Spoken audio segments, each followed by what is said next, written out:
Всем привет!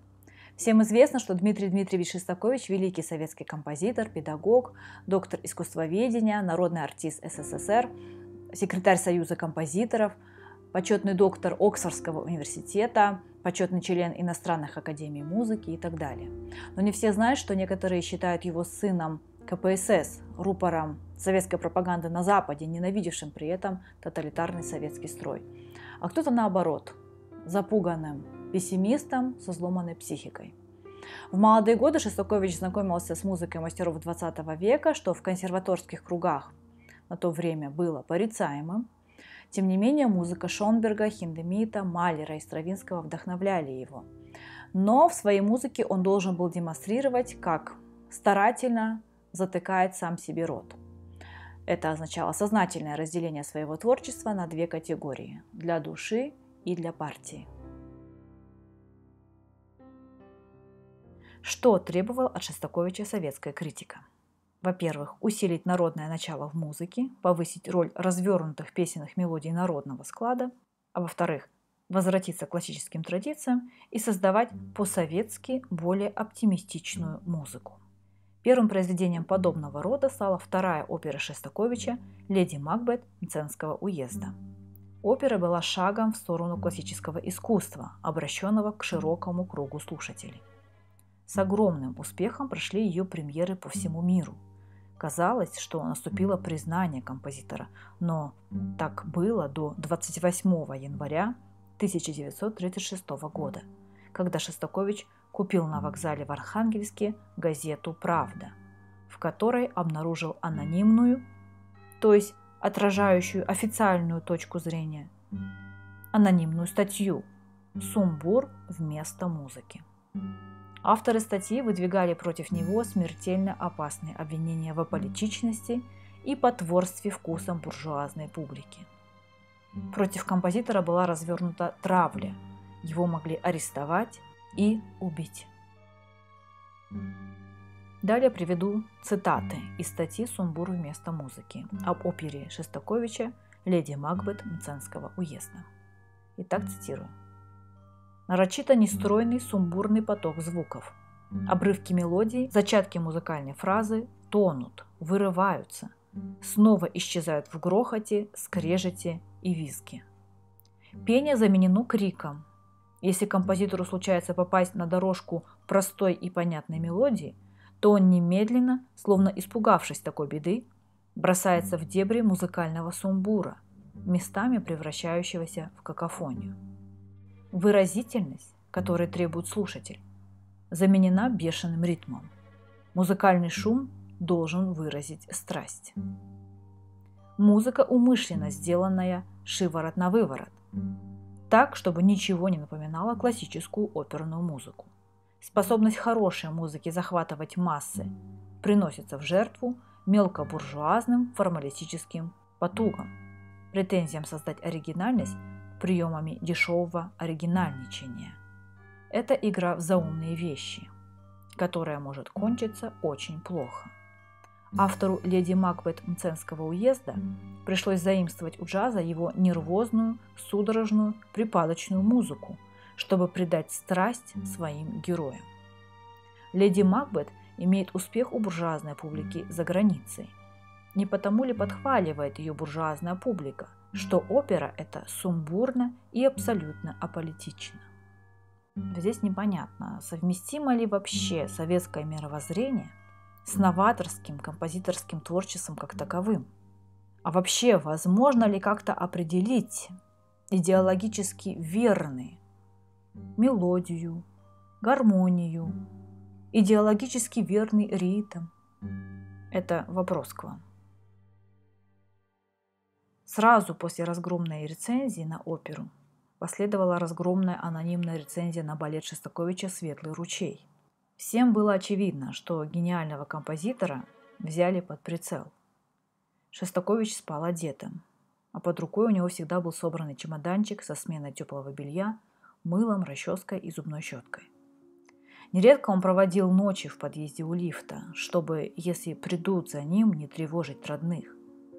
На протяжении почти 2 десятилетий Шостакович вздрагивал от каждого стука в дверь и каждый день ждал ареста. Каждый день арестовывали или расстреливали его друзей и коллег, но к нему так и не приходили. У него развился нервный тик. На собраниях Союза композиторов сначала в Ленинграде, а после в Москве все его коллеги по цеху и даже друзья по очереди отрекались от гениальности композитора и ранних слов о нем. Это был единственный способ сохранить свою собственную жизнь. И они все на это пошли. Немного позже, после выхода статьи, Платон Керженцев, председатель Комитета по делам искусств, встретился с Шостаковичем и уверил его, что композитор выйдет из кризиса, если прислушается к политическим рекомендациям. И доложил Сталину, цитирую: «На мой вопрос, признает ли он критику полностью, он сказал, что большую часть он признает, но всего еще не осознал». Отношение коллег к Шостаковичу всегда было двояко, причем как иностранных, так и отечественных. Так композитор Мисковский намекал про Шостаковича следующее, цитирую: «Я опасаюсь, что сейчас в музыке может воцариться убогость и примитивность». А композитор Кочетов не намекал, а уже говорил напрямую, цитирую: «Перегнули палку. Эта статья убивает Шостаковича». Но превалирующее большинство, как обычно, поносило Шостаковича, и я рассказывала об этом, но в другом видео. Как известно, среди поклонников Шостаковича был расстрелянный по приказу Сталина маршал Михаил Тухачевский. Так сын Шостаковича Максим в интервью как-то обмолвился, цитирую: «Композитор Вениамин Баснер рассказал мне со слов отца такую историю. Однажды после того, как Шостакович побывал в гостях у Тухачевского, его вызвали в Большой дом, то есть в Ленинградское управление НКВД. На вопросе следователь его спросил: «Вы были у Тухачевского. Вы слышали, как Тухачевский обсуждал с гостями план убийства товарища Сталина?» Отец стал отнекиваться. «А вы подумайте, вы припомните», — говорит следователь. «Некоторые из тех, кто были с вами в гостях у Тухачевского, уже дали нам показания». Отец продолжал утверждать, что ничего такого не было, что он ничего не помнит. «А я вам настоятельно рекомендую вспомнить этот разговор», — сказал следователь с угрозой. «Я даю вам срок до 11 часов утра. Завтра придете ко мне еще раз, и мы продолжим беседу». Отец вернулся домой, ни жив, ни мертв. Он решил, что показаний против Тухачевского не даст, и стал готовиться к аресту. Утром он снова явился в Большой дом, получил пропуск и уселся возле кабинета того самого следователя. Проходит час, другой, а его не вызывают. Наконец какой-то чекист, который шел по коридору, обратился к нему. «Что вы тут сидите? Я смотрю, вы здесь уже очень давно». «Жду», — отвечает отец. «Меня должен вызвать следователь Н». «Н?» – переспросил чекист. «Ну, его вы не дождетесь. Его вчера ночью арестовали. Отправляйтесь-ка домой». Так что, без преувеличения, можно утверждать, Шостакович чудом избежал ареста. Когда Никита Хрущев сменил Сталина на посту генерального секретаря Компартии, он предложил Шостаковичу возглавить Союз композиторов РСФСР. И вскоре после этого Шостакович стал кандидатом в члены партии. Хотя до этого он поклялся друзьям, что никогда не вступит в организацию, использующую террор для достижения своих целей. Теперь же он давал противоречивые объяснения, которые привели к тому, что он изменил свое мнение. Так в разговоре с Гликманом он плача говорил, цитирую: «Они годами преследовали и травили меня. Советский музыковед Лев Лебединский заявлял, что слышал, как он говорил: «Я до смерти боюсь их. Я был проституткой.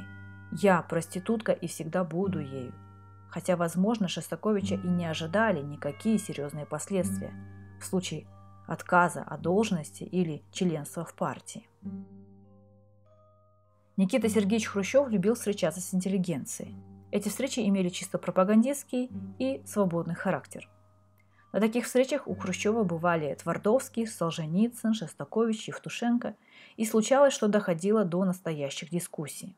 Тем не менее, в музыкальной жизни перемены наступали очень медленно, поскольку Хренников заботился о том, чтобы консервативные силы удерживали свои позиции и боролся с либерализмом в музыке, о чем я также уже рассказывала. Но однажды случилось так, что Хрущев устроил Шостаковичу скандал по поводу концерта самодеятельности, на котором, среди прочих, выступили джазовые коллективы, разгневавшие главу правительства.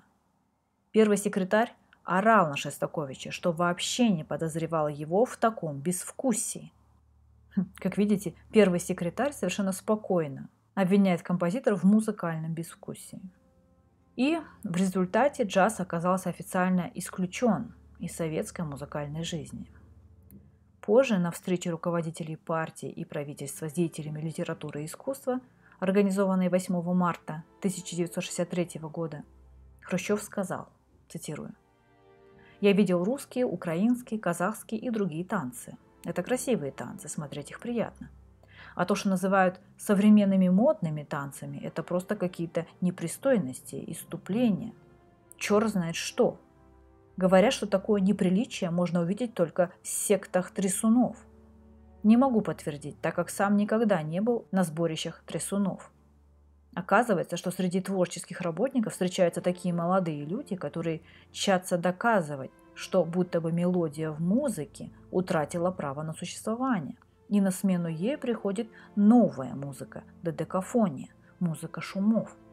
Нормальному человеку трудно понять, что скрывается за словом додекафония, но, по всей вероятности, то же самое, что и за словом какофония. Так вот, эту самую какофонию в музыке мы отметаем начисто. Наш народ не может взять на свое идейное вооружение этот мусор». В конце 50-х годов здоровье Шостаковича резко пошатнулось. Слабость в правой руке мешала играть на фортепиано, и он с трудом держал карандаш. Врачи поставили диагноз полиомиелит, но теперь считается, что он страдал от бокового амиотрофического склероза. В его состоянии композитору было трудно передвигаться, он часто падал и в результате получил переломы обеих ног. В 70-е годы казалось, что у него отказывает все. Шостаковича непрестанно мучили сердечные приступы, донимали камни в почках, и у него диагностировали рак легких. Шостакович обращался за помощью куда только мог, в том числе к ленинградской знахарке, лечившей наложением рук. Ничего не помогло. Он умер 9 августа 1975 года. Через отношение к смерти Шостаковича власти в очередной раз показали свое истинное лицо. Смерть композитора наступила в субботу вечером. В воскресенье эту весть распространили агентства печати, радио и телевидения всего мира. А вот зато газета «Правда» опубликовала сообщение только во вторник. Причем некролог был напечатан на 3-й странице. На 1-й разместилась информация о жатве, о достижениях шахтеров, о передаче комбайна заслуженному механизатору, но не о потере мировой музыки. В 1960-е годы молодые музыканты активно сопротивлялись партийным ограничениям, изучали додекафонные и авангардные техники. И про те годы Софья Губайдуллина рассказывала так, цитирую: «Наше разочарование не знало границ. Мы недоумевали, почему в тот момент, когда политическая ситуация стала менее строгой, когда наконец стало возможным сохранить свои принципы, Шостакович пал жертвой официальной лести». И уже гораздо позже Губайдуллина сказала, что начала лучше понимать, что пережил Шостакович. Хочу закончить словами Сергея Довлатова. Цитирую: «Кошмар сталинизма даже не в том, что погибли миллионы. Кошмар сталинизма в том, что была развращена целая нация.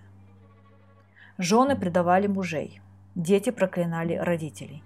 Сынишка репрессированного коминтерновца, Пятницкого, говорил: «Мама, купи мне ружье, я застрелю врага народа, папку». Кто же открыто противостоял сталинизму? Увы, не Якир, Тухачевский, Егоров или Блюхер.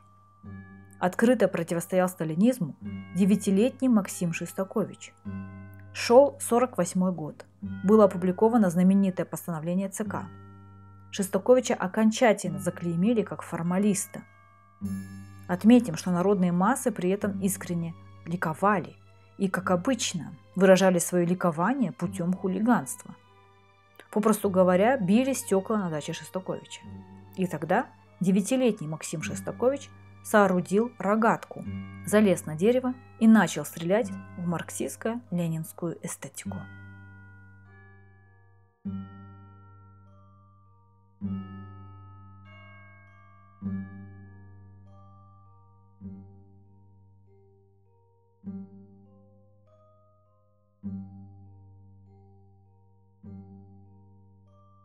Спасибо, что посмотрели. Ставьте лайк, если информация оказалась для вас полезной и интересной. Подписывайтесь на мой канал. Всем пока!